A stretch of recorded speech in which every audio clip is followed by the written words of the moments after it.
Fala pessoal, tudo bem com vocês? Sejam muito bem-vindos a mais uma aula de geografia, uma aula preparada com muito carinho para vocês e hoje usando uma ferramenta nova, uma ferramenta que é incorporada ao Google Slides. Ela é chamada de Peer Deck. Eu vou deixar para vocês um link na descrição do vídeo, então você abre o vídeo no YouTube, clica na descrição e acompanhe comigo os slides. Esse aplicativo, esse Peer Deck, ele funciona como um questionário online. Então, dá para fazer de duas formas. Uma, eu posso ir controlando os slides numa aula ao vivo, por exemplo, numa aula que eu tenho certeza que todos vocês estão vendo ao mesmo tempo. Ou, como não é o caso, nós estamos tendo o vídeo gravado aqui no YouTube, eu posso passar o link para você e você vai mudando os slides conforme você acompanhar a aula aqui comigo. Combinado? Isso vai tornar a aula bem interessante. Só dou uma dica para vocês. Não avance os slides antes da explicação do professor e das propostas que serão feitas, senão você vai perder a oportunidade de interagir com esta plataforma que é super legal. Então vamos lá, gente? Ó, a primeira coisa que eu quero destacar aqui para vocês, nós estamos estudando a América do Sul. Eu vou alternar aqui entre uma tela cheia para ficar melhor para a visualização de vocês e depois eu vou tirando porque eu vou mostrar vários links que eu separei também com muito cuidado para que você pudesse ampliar os seus estudos. A América do Sul, como vocês estão vendo aqui nesta imagem, ela é um dos subcontinentes do continente americano. É importante conhecer a divisão das Américas de duas formas distintas. A primeira delas é uma divisão física, onde tem América do Norte, Central e América do Sul. E a segunda delas é uma divisão que leva em conta aspectos socioeconômicos, culturais e históricos, que é a divisão que nós conhecemos como América Anglo-Saxônica, que está composta pelos Estados Unidos e Canadá, e a América Latina, que é composta pelo México, a América Central e a América do Sul. Hoje nós vamos estudar a América do Sul, que faz parte, portanto, da América Latina. É uma das regiões da América Latina. Vamos lá, pessoal. Acompanhem comigo nos slides. A primeira coisa que nós vamos explorar dentro dos slides é esta parte que tem vários links que eu separei com cuidado para que você consiga fazer um roteiro de estudo. Se eu fosse abrir um por um e explicar um por um, este vídeo vai ter 1h30 de duração. Então a ideia é o seguinte, eu vou comentar cada um dos links, eu vou abrir alguns e você deve com calma depois abrir um por um e fazer a sua análise, o seu estudo um pouco mais detalhado. Então, começando por este primeiro link, que é o Google Earth, você pode colocar o seu mouse ou clicar com o seu dedo sobre este link, lembrando que você está acompanhando a apresentação de slides no seu celular ou no computador. No computador é melhor ainda, tá bom, pessoal? E não adianta clicar na tela aqui no vídeo, tá? Não adianta vir com o dedo e clicar aqui, porque você tem que abrir a sua própria apresentação. Então vamos lá, vou clicar nesse primeiro link. Ó, que legal, já vai abrir aqui o Google Earth. Não sei se é essa a pronúncia perfeita, mas é mais ou menos assim. E aqui dentro do Google, o Google Maps ou o nosso planeta, o Google ele proporciona imagens de altíssima resolução feitas por satélite. Isso permite que a gente dê zoom em algumas partes aqui da América e também que a gente consiga, segurando o Shift no computador, virar isso aqui mais ou menos de lado. Olha só que da hora. Então, um detalhe marcante, já começando a estudar os aspectos físicos da América do Sul, pessoal, vocês podem notar que ela tem duas ou três grandes paisagens. Tem uma região de uma enorme planície nessa parte norte, que é a planície amazônica. As altitudes elas variam de 0 a 200 metros, aproximadamente, e algumas áreas são mais elevadas, mas é a altitude média. Nós temos uma região de planaltos antigos, cristalinos. Por exemplo, aqui no Brasil, a Serra do Mar, essa região aqui, deixa eu dar um zoom bem próximo para vocês verem o que seria um planalto cristalino. Olha só que bacana. Então isso são planaltos antigos, cristalinos. Não sei se vocês conseguem perceber bem na imagem, mas você pode usar o seu link também para se aproximar ainda mais. Olha só.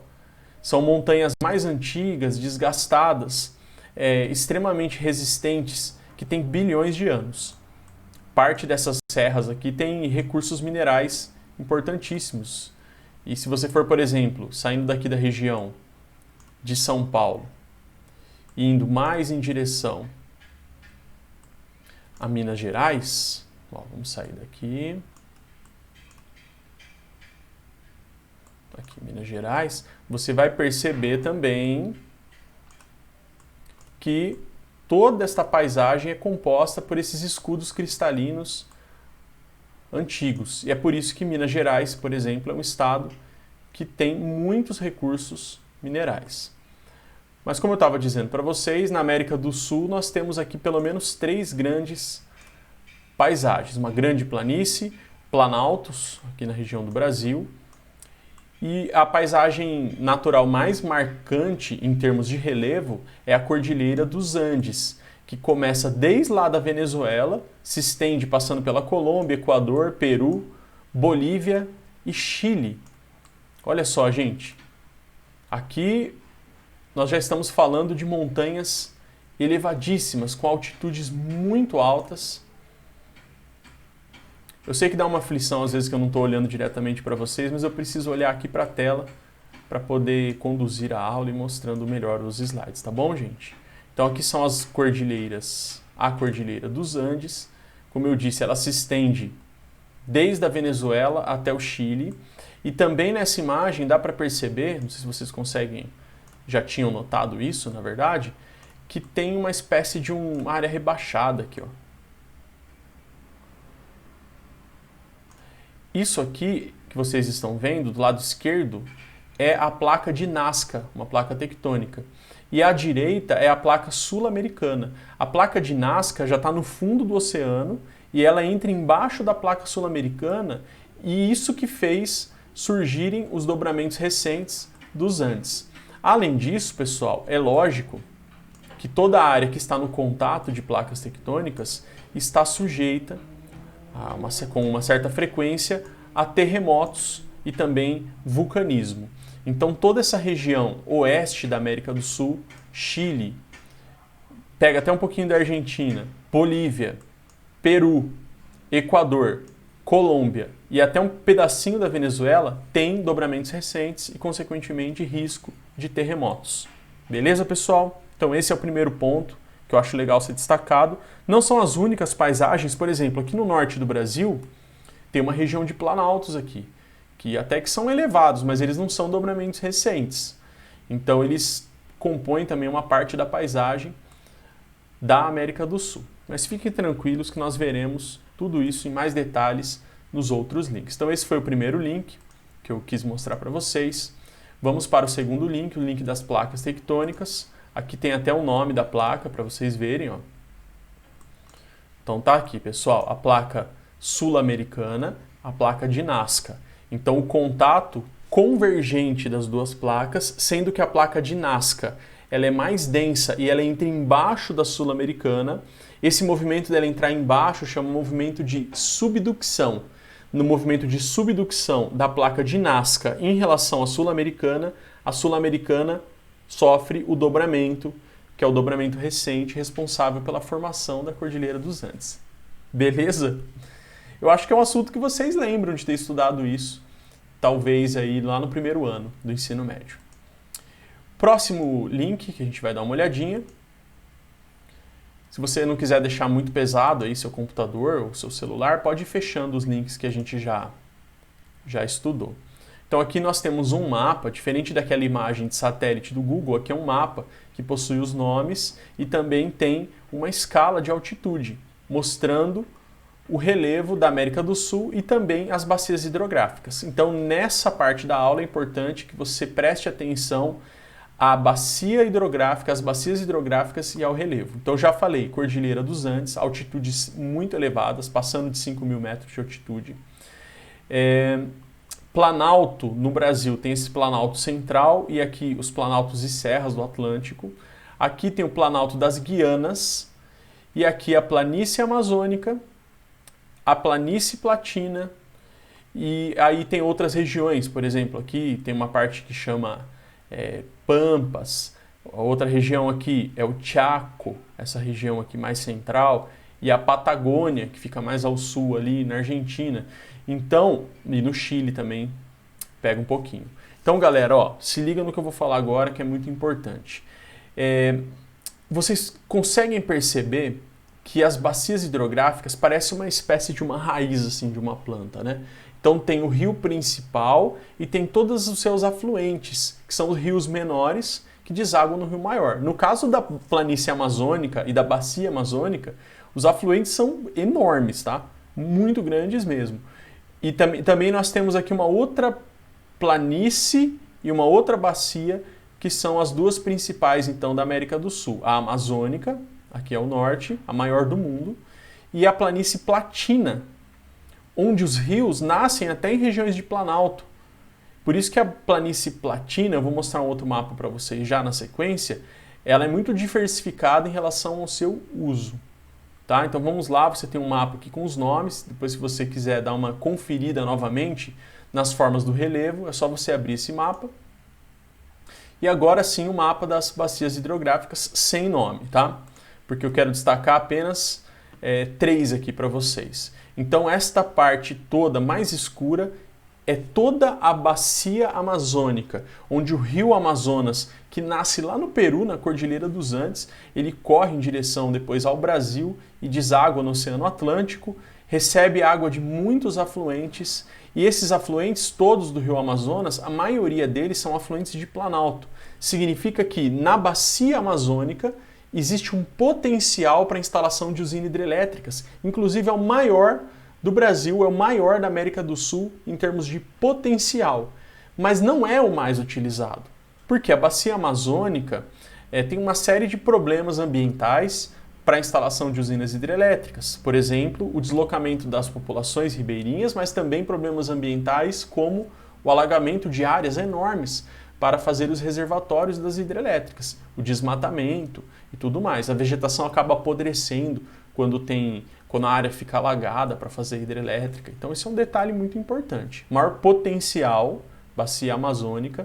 Outro detalhe sobre ela, gente, ela é uma bacia transnacional. Ela vai além dos limites de um país, de uma nação. Por isso que os recursos hídricos eles têm que ser administrados de maneira conjunta entre as nações, entre os países, ou até mesmo entre os estados dentro do território brasileiro. Imagina, se tem contaminação da bacia em outro país, pode afetar o Brasil, que está a jusante, ou seja, está na parte mais para baixo da bacia, mais em direção à foz. Segunda bacia importante, pessoal, essa que está em verde, olha o tamanho dela, é a bacia platina. A bacia platina, isso aí vale sua anotação. Ela é formada por 3 bacias menores, que são grandes também. Pela bacia do Paraná, que é a principal. A bacia do Paraná é formada, essa aqui é a bacia do Paraná. Ela é formada pelo rio Paraná e os seus afluentes. O rio Tietê, por exemplo, que cruza aqui o interior do estado de São Paulo, é um afluente do rio Paraná. Então ela é uma bacia enorme que tem, anota aí, a maior quantidade de usinas hidrelétricas instaladas e é a que mais gera energia elétrica para a América do Sul e para o Brasil. É a bacia platina, especificamente a bacia do Paraná. A bacia do Paraná é uma subbacia da bacia platina. Beleza, pessoal? Estão entendendo? Além da bacia do Paraná, ela é formada pela bacia do Paraguai, que é essa bacia aqui, que diferente da do Paraná, é uma bacia de planície. A do Paraná é de planalto, cheia de quedas d'água, cheia de desníveis. Por isso que tem a facilidade de instalar hidrelétricas. Já a bacia do Paraguai é uma bacia de planície. Ela é ideal para navegação, por exemplo, transporte de produtos agrícolas, para irrigação, tá? É uma bacia de planície. E além da bacia do Paraná e do Paraguai, nós temos também a bacia do Uruguai, que é este rio aqui, ó. Então a bacia do Uruguai, do Paraná e do Paraguai formam a bacia platina. A do Uruguai também é uma bacia mais plana, não tem tanto potencial de geração de energia elétrica, mas a bacia do Paraná, dentro da bacia platina, é o destaque. Preste atenção, falou de América do Sul, bacia, tem 2 assuntos que ficam grudados com este assunto e não são necessariamente assuntos de geografia física. Se liga, ó. Primeiro, na bacia platina, especificamente na bacia do Paraná, especificamente no Rio Paraná está instalada a segunda maior usina hidrelétrica do mundo, que é a usina binacional de Itaipu. E um detalhe, pessoal, ela fica ali na divisa do estado do Paraná, tá? Você já deve talvez ter visitado ali Foz do Iguaçu, um lugar muito legal de visitar, onde tem as cataratas do Iguaçu. O rio Iguaçu deságua no rio Paraná. E no rio Paraná foi instalada a hidrelétrica de Itaipu. Ela é chamada de binacional porque ela foi construída no meio dos dois países, entre o Brasil e o Paraguai. E a energia, gente, fica metade para cada um dos países. Olha, eu queria muito, se você tiver tempo, qualquer hora, assista um vídeo do Manual do Mundo, sabe? Você conhece o Iberê? Ele foi lá e visitou a usina hidrelétrica de Itaipu e mostrou por dentro como ela é enorme e como a tecnologia envolvida numa hidrelétrica também é muito grande. Então ela é binacional, o Paraguai não utiliza toda a energia que ele tem direito, então o Brasil acaba comprando grande parte da energia produzida pelo Paraguai. Tá? Tem uma diferença da forma que é usada no país, no Brasil é 60 Hz, no Paraguai é 50 Hz, mas eles fazem a conversão. Também o Paraguai, ele deu o direito de construir a hidrelétrica, mas o Brasil que participou da maior parte da construção da hidrelétrica e o Paraguai foi pagando lentamente a parte dele. Isso foi motivo de algumas discussões políticas e renegociações ao longo do tempo, principalmente em relação ao preço da energia que o Paraguai cobra quando o Brasil importa essa energia elétrica. Segundo assunto importante que envolve a Bacia Platina dentro do contexto da América do Sul, galera, importante. A Bacia Platina, ela tem tudo a ver em termos de navegação, porque a Bacia do Paraná também dá para navegar usando eclusas, tá, gente? Não é porque é de Planalto que não dá para ter navegação. Com o bloco econômico da América do Sul. Você sabe qual que é o bloco econômico da América do Sul, né? É o Mercosul. O Mercosul, ele é formado pelos seguintes países: Brasil, Argentina, Paraguai, Uruguai e a Venezuela, que está suspensa do bloco desde 2016, se eu não me engano, 2016, 17, 2015, por conta dos problemas políticos que ela vem enfrentando. Então ela sofreu uma suspensão do bloco por conta desses problemas relacionados à falta de democracia lá na Venezuela. Então ela foi afastada temporariamente do bloco, tá? Então o Mercosul é um bloco econômico, ele é um bloco que gostaria de ser de nível 3 de integração. Lembrem a escadinha dos blocos econômicos, tá? Eu não vou falar todinha na aula de hoje, mas eu vou relembrar que conforme vai subindo essa escada, é mais integrado e mais coisas acontecem. O Mercosul, ele é uma união aduaneira.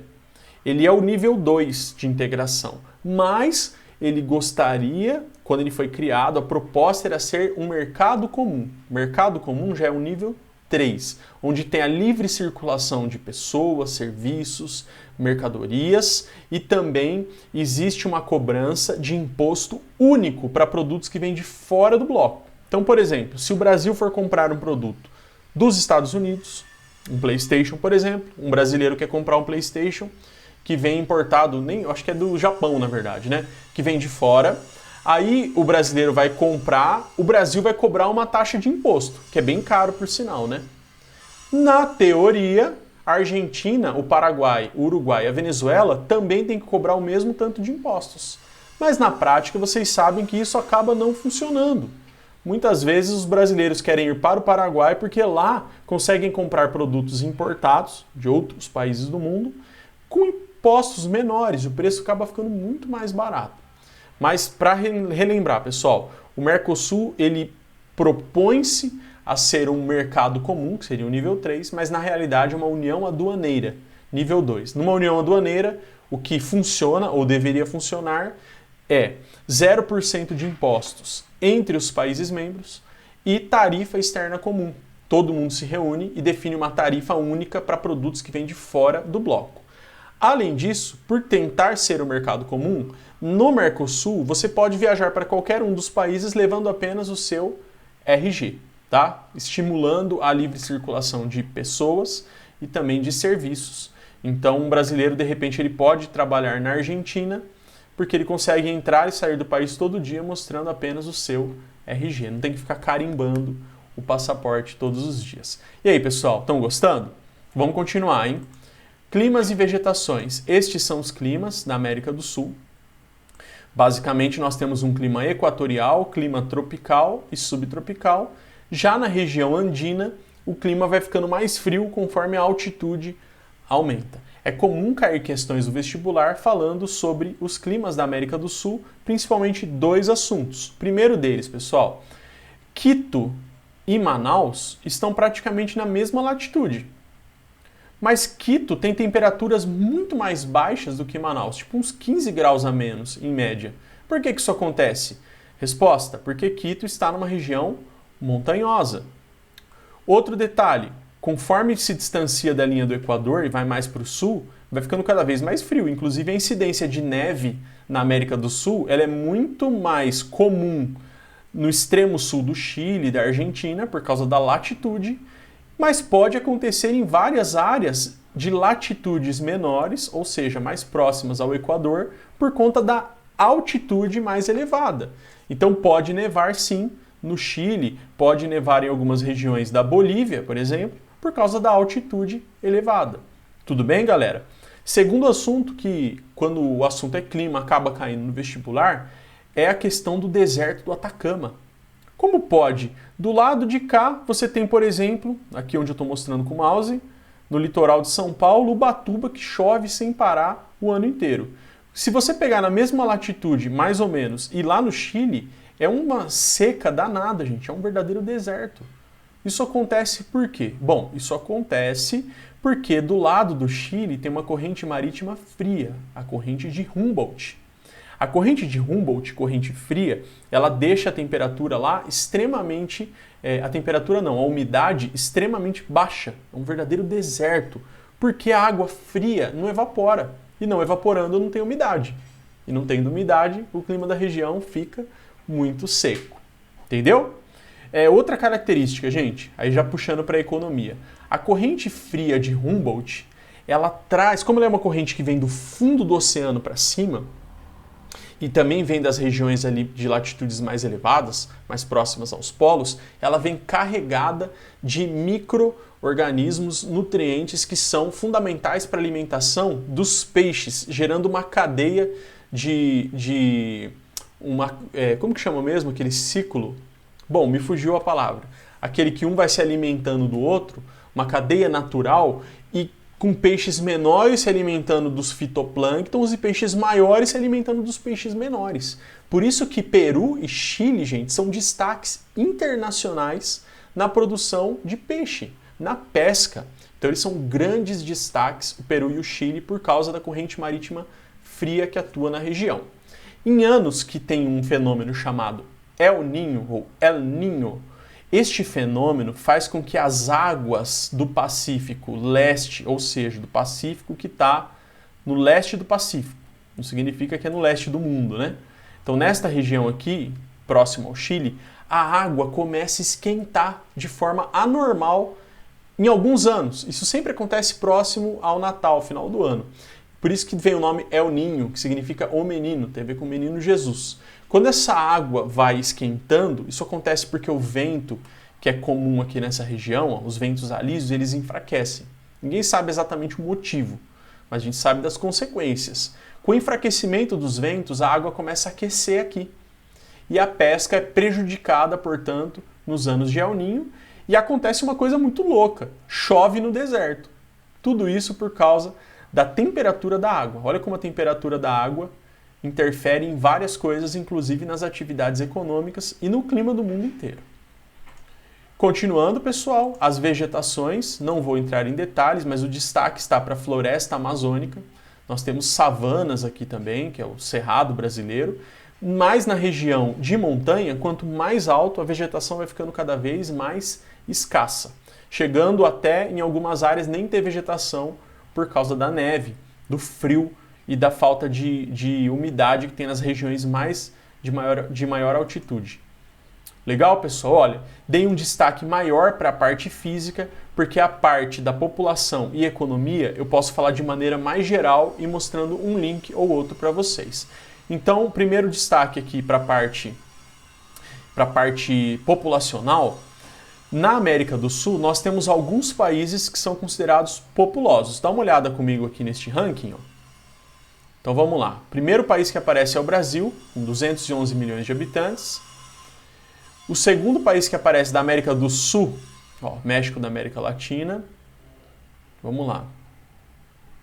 O segundo país que aparece aqui é a Colômbia, que tem 50 milhões de habitantes. Depois a Argentina, são países mais populosos. Ó, o Peru, com 32 milhões de habitantes.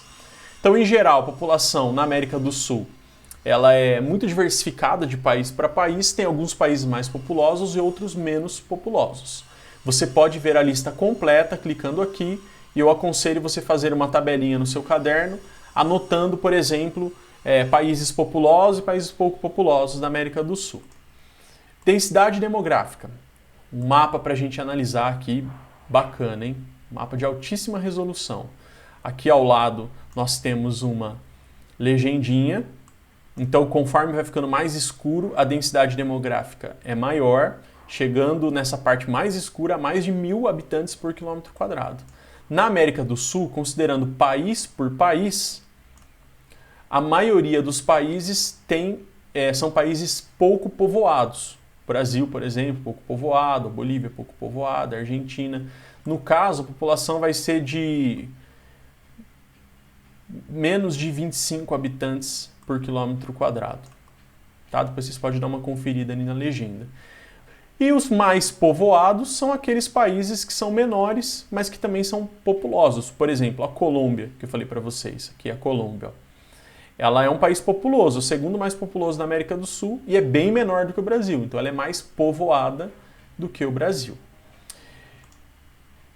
Mas o legal é você ver país por país o mapa da densidade demográfica de cada um. Você vai notar que a população é mal distribuída dentro desses países. Em termos de urbanização, a regra é a seguinte: quanto mais urbanizado um país, não necessariamente, mas na maioria das vezes é um país mais desenvolvido. Aqui nós temos uma lista em ordem alfabética e você pode procurar os países de seu interesse. Por exemplo, na Bolívia, 70% da população vive em cidades. No Brasil, 87% da população vive em cidades. Na Argentina, vamos lá, Argentina, 92% da população vive em cidades. E no Chile, vamos ver aqui no Chile, 87,7% da população vive em cidades. Então a regra é mais ou menos essa que eu falei. E sobre cidades, o que eu tenho para falar para vocês, que é importante da América do Sul, é o seguinte.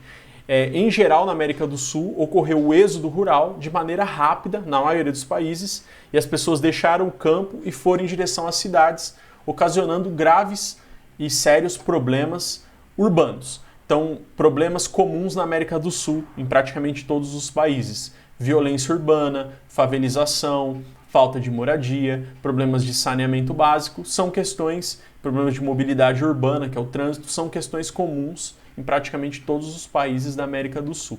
É lógico que alguns países lidam melhor com essas situações e também tem cidades que são exemplos. Mas, de maneira geral, essa é a situação que eu falei para vocês, tá? Em termos de estrutura etária, esse aqui também é legal a gente dar uma olhadinha, pessoal. Vocês lembram desse site? Que bacana. Esse site aqui, ele mostra a pirâmide etária, a população e a evolução ao longo do tempo, de qual país você quiser. Então, para comparar aqui, eu vou comparar rapidinho 2 ou 3 países e vocês podem comparar mais países da América do Sul. Vamos dar uma comparada na pirâmide do Chile. Percebam que já é uma pirâmide que tem a base mais estreita, o topo largo, mostrando o envelhecimento da população e melhores condições de vida. Comparando com a pirâmide do Brasil, que também é um país emergente, muito semelhante, tá?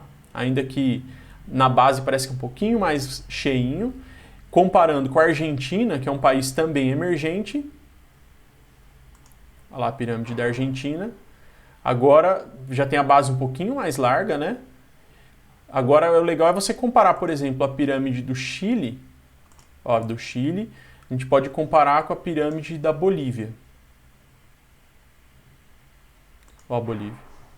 Ó, como a base é bem mais larga, mostrando que é um país menos desenvolvido do que o Chile, tá? Isso significa que a taxa de natalidade é maior, o crescimento demográfico ainda é maior nesses países. E ainda as condições de saúde e a expectativa de vida precisam melhorar. Vamos ver mais um paísinho aqui, por exemplo, a Guiana. Olha como é a pirâmide da Guiana. Do Equador, vamos ver a pirâmide do Equador.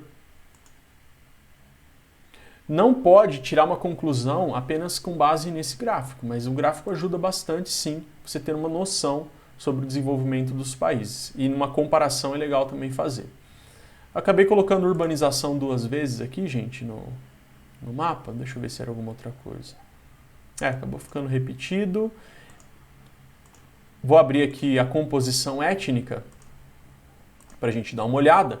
Em geral, na América do Sul, vocês sabem que é uma região muito miscigenada, então é uma região muito diversificada em termos de etnias, mas nós temos o Brasil, onde a população é formada por brancos, índios e negros, e foi colonizado por Portugal, tem uma grande diversidade étnica, e as pessoas são bem diferenciadas no Brasil em questões assim de aparência, né? Agora, quando você vai, por exemplo, para o Chile, para a Bolívia, para o Peru, passa a ter características fortes e marcantes da população inca, que era originalmente uma população que ficava ali na região dos Andes. Então, os traços indígenas eles são bem marcantes, principalmente na Bolívia e no Peru. Tem esses traços marcantes. Quando você vai, por exemplo, para a Venezuela, para a Colômbia, para o Equador, também tem influência muito grande da época dos escravos vieram da África para lá para trabalhar, então tem uma parcela significativa da população que é negra. Já na Argentina, a composição da população, a maioria são brancos e de origem europeia por conta da colonização.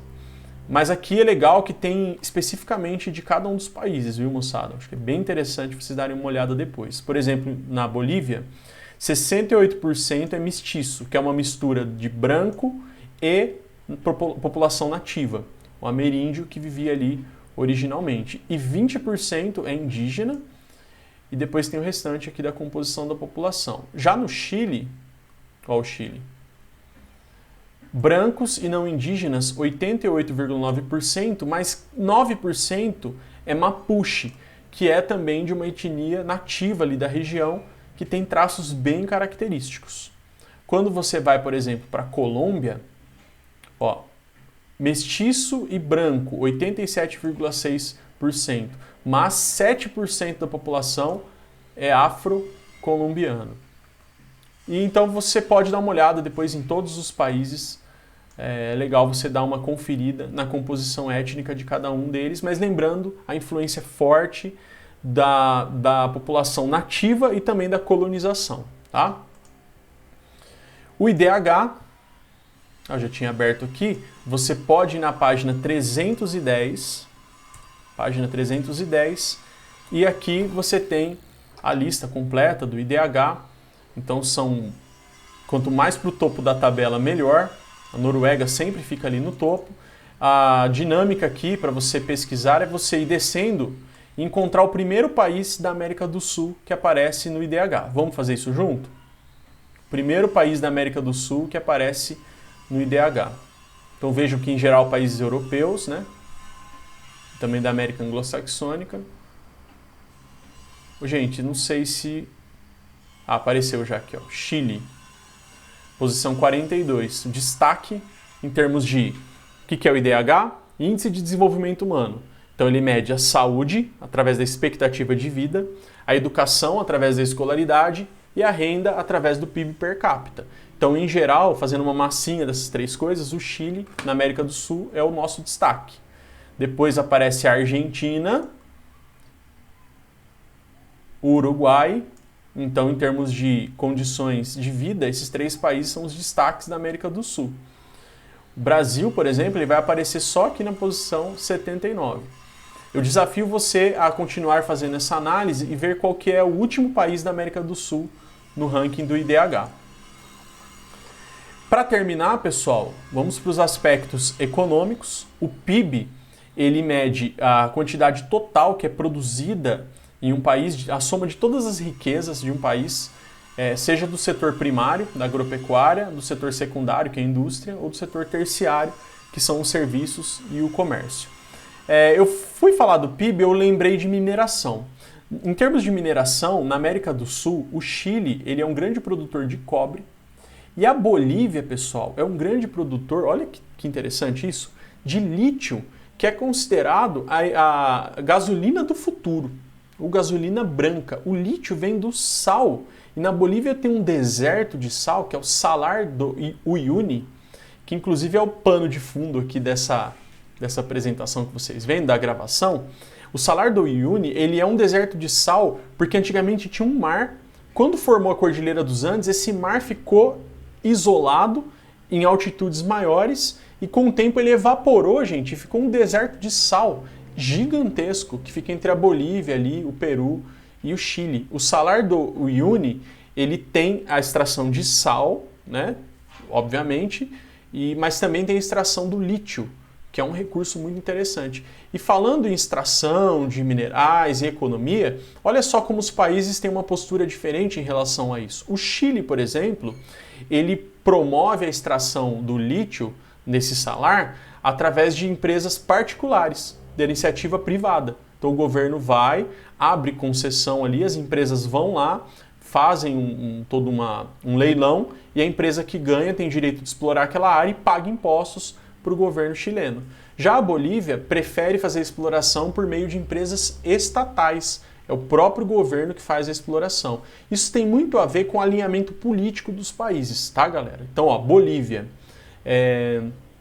Venezuela, principalmente, Bolívia e Venezuela, eles têm uma postura política mais à esquerda, tá? Os líderes, inclusive, eles têm até uma ideia de ter um desalinhamento em relação à influência americana na região.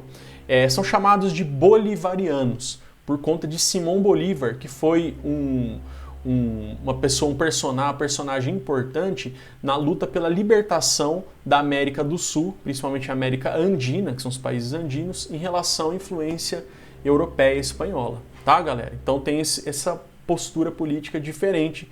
Por outro lado, a Colômbia, por exemplo, a Colômbia em 2018, ela até entrou na OTAN, que é a Organização do Tratado do Atlântico Norte. A Colômbia é um lugar, um amigo meu foi passear na Colômbia, falou que você vê as pessoas os soldados fortemente armados nas ruas, porque eles praticamente acabaram com o controle que as Farc, que é um grupo guerrilheiro na Colômbia, tinham sobre o país. As Farc, inclusive, elas depuseram suas armas alguns anos atrás e parece até uma força de boa vontade, mas é porque eles não tinham mais condição de controlar o país como eles controlaram no passado. Tá? Grupos que usavam o dinheiro do tráfico de drogas para promover seus ideais políticos. Nos exercícios que vocês vão fazer na sequência da aula, na parte 2 da aula, você vai poder estudar um pouquinho mais através do próprio exercício. Então você vai fazer o exercício, eu falei um pouco na aula, praticamente sobre todos os assuntos que mais caem, e se cair um assunto que você não conhece, você vê depois no gabarito, e você pode pesquisar para conhecer melhor. Então, no caso da Colômbia, há um alinhamento com os Estados Unidos. Inclusive treinamentos, armas, muita coisa vem dos Estados Unidos e foi dos Estados Unidos para a Colômbia. Isso gera uma tensão, por exemplo, entre a Venezuela e a Colômbia, já que a Venezuela acha que a Colômbia é um país vendido à influência dos Estados Unidos. Esse é um tema bem de atualidades, até pelo que está acontecendo na Venezuela, toda a crise política na Venezuela, de ser acusado de fraude nas eleições, o presidente Nicolás Maduro. Falando de esquerda, eu falei da Venezuela e falei da Bolívia também, né, gente? Só para relembrar, falei, né? Na Bolívia teve o Evo Morales, a retirada dele do poder, é um negócio assim bem atual, viu, gente? Então lá na Colômbia e na Venezuela tem essa rixa, um acusa o outro de, por exemplo, a Venezuela acusa a Colômbia de ser uma vendida para a influência dos Estados Unidos. Continuando aqui nosso estudo, você pode dar uma olhada no PIB per capita, quanto maior, mais desenvolvido é o país. Na composição do PIB, esse eu faço questão de mostrar aqui para vocês. Vamos pegar, por exemplo, na Argentina, ó, 10%, quase 11% vem da agricultura, do PIB, 28% da indústria e 61% dos serviços. No Brasil, Ó, um pouco menos na agricultura, mais nos serviços. No Chile, menos ainda na agricultura, um pouco mais na indústria, mais nos serviços. A regra geral é a seguinte. Vamos ver a Colômbia. Ó. E a Bolívia? Vamos ver a Bolívia. Bolívia. Ó. Regra geral, então toda regra tem exceção. Quanto maior parte do PIB, a maior parcela vindo do setor primário da economia, da agricultura, significa que o país é menos desenvolvido. Na indústria, é relativo, porque, por exemplo, a indústria pode ser uma indústria de alta tecnologia ou pode ser uma indústria de beneficiamento de matéria-prima, por exemplo. Pega a matéria-prima e faz uma coisinha bem básica. Então isso aí é relativo à indústria. Não quer dizer, por exemplo, que a Bolívia, nossa, olha, é mais industrializado que o Brasil, então ela é melhor. Grande parte dessa indústria é indústria simples, ligada ao gás natural. A Bolívia é um grande produtor de gás natural, ligado à extração de minérios, por exemplo, tá? E nem do lítio, né? Às vezes extrai o lítio, mas não chega a fabricar bateria de celular, de notebook. Às vezes extrai, faz um beneficiamento simples, já conta como indústria, e acaba exportando isso, que é matéria-prima com baixo valor agregado. Depois o próprio país acaba comprando bateria de celular, de notebook, de outro país que transformou o lítio num recurso mais valioso. Isso é um tema central, gente, que é uma essência importante que você tenha conhecimento. Tá? Vamos lá, para terminar, aqui tem os produtos agrícolas, você pode ver país por país, quais são os principais produtos agrícolas, tá? Você pode colocar a tradução para o português, fica mais fácil ainda de interpretar, porque às vezes no inglês que você traduz literalmente não é aquilo que você imaginava, né?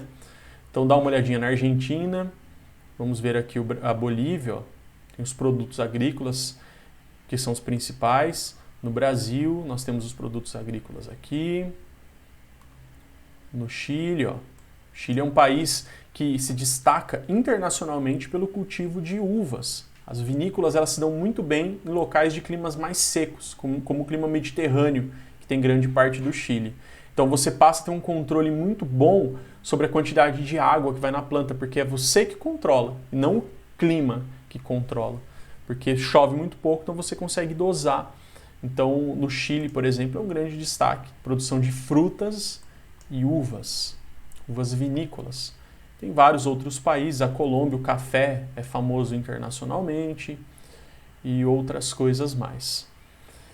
Aqui também nós temos os principais produtos industriais. Já falei para vocês qual que é o esquema aí da indústria. Em geral, são indústrias que produzem ou para abastecer o mercado interno, tecnologia vem de fora, investimentos vêm de fora, normalmente, tá? Ah, tem indústria de alta tecnologia no Brasil? Tem. As fábricas de automóveis são praticamente iguais às que tem na Coreia do Sul, nos Estados Unidos, no Japão, na Europa. Acontece que a tecnologia vem de fora, né? As máquinas vêm de fora. E outro detalhe, né, gente? Os produtos que são nacionais, muitas vezes eles não têm tanto valor agregado, mas os países estão lutando para melhorar aí gradualmente a qualidade das suas indústrias e seus produtos também.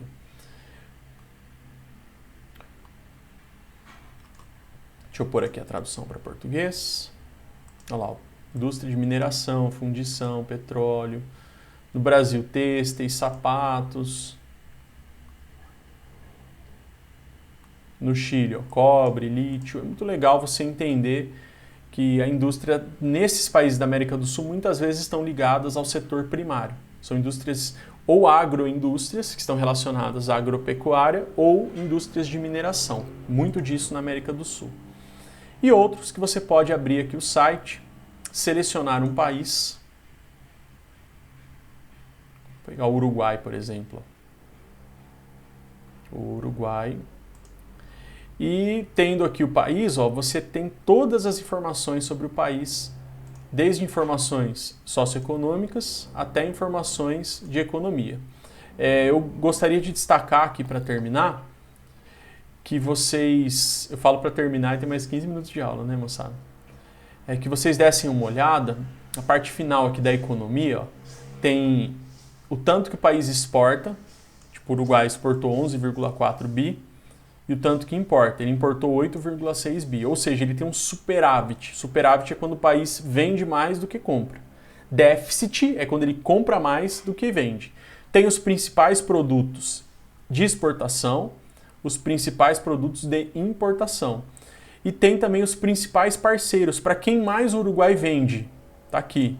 Para de quem mais o Uruguai compra, tá aqui. O Mercosul incentivou muito o comércio entre os países aqui no Cone Sul da América do Sul.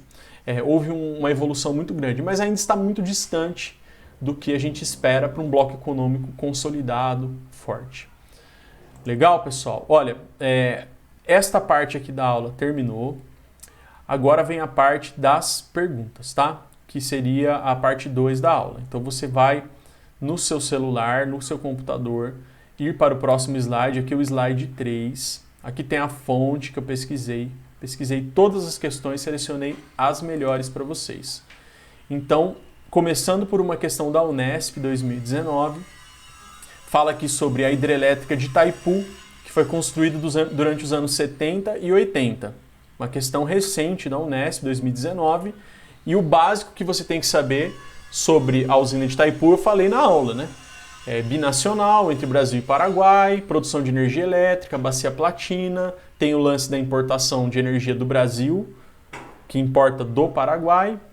Eu acho que é suficiente para responder. O que você vai fazer? Olha que legal. Você vai clicar nessa bolinha aqui e você vai arrastar até a opção que você acha que é a correta. E eu consigo ver tudo isso em tempo real. Então, na minha apresentação de slides do professor, eu vou ver onde cada um colocou a bolinha aqui. De todo mundo que participou da aula e que abriu o link. Então, cada um de vocês tem que abrir e colocar aqui a bolinha na resposta correta. Se responder errado, gente, você não vai perder nada, tá?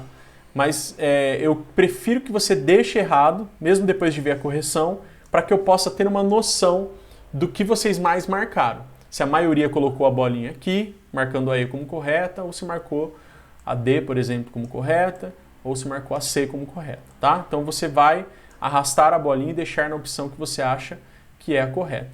Na sequência, você clica para frente, tem o gabarito, depois tem outra pergunta.